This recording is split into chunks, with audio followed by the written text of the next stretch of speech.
Howdy folks, and welcome back to Pool School. In today's short video, I'm going to show you the one thing that you can do that will dramatically reduce the amount of chemicals you have to use in your pool, especially chlorine and phosphate remover. So what do you say we get to it?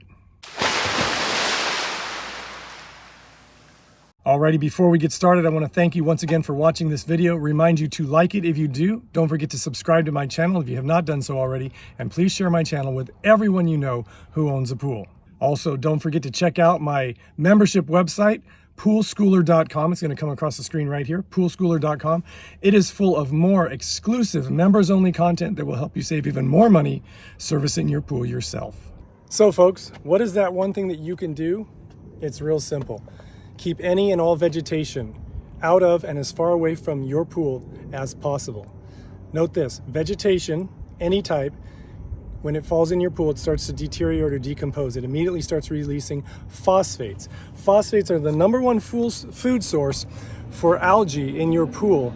And as long as there's phosphates in there, it's gonna feed that algae to grow. So that's gonna create a higher demand for chlorine, for phosphate remover, which is not cheap at all.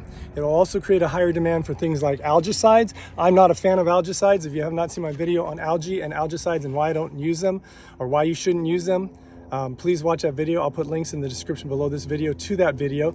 Also, it will create a greater demand for Pool Shock if you use Pool Shock, because you can jack your chlorine levels up faster using Pool Shock, and it helps kill some of the algae spores that have already grown. But again, I'm not a fan of using shock. If you have not seen my video on that, Pool Shock and why I don't use it much, please watch that video. There'll be a link in the description below this video. So the #1 thing that I tell people to do to help reduce some of the chemical costs, just by removing vegetation from your pool, not letting it get into your pool, it's going to go a long way to save you some substantial amount of money, possibly in the future with your pool. Also, because of phosphates need to be cleared out of the filter media, so you have to clean your filter media more often, and that's a hassle too, especially if you have a cartridge filter. So a couple things to keep in mind. #1, if you want to have a tropical oasis around your pool with all kinds of vegetation, know that you're going to have a higher chemical demand and higher chemical costs for your pool. That's just the way it is.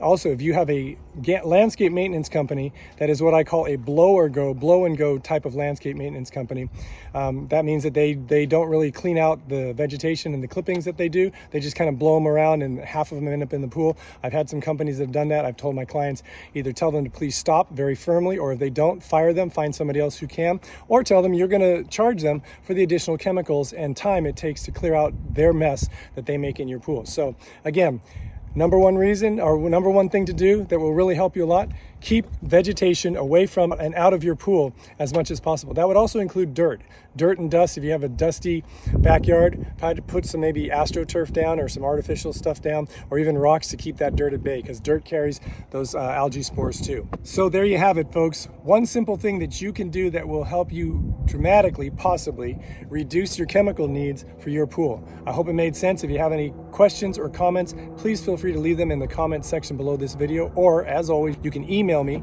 My email address is going to come across the bottom of the screen. It is kennypoolschool@gmail.com. Once again, kennypoolschool@gmail.com.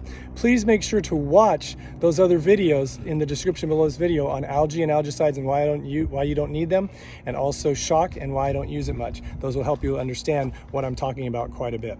And lastly, I want to thank you again for watching. Remind you to like, subscribe, and share. Don't forget to check out poolschooler.com. And until we meet again, remember, have fun, be safe, and always watch those kids and elderly folk and pets around water. And I'll talk to you soon. Bye-bye.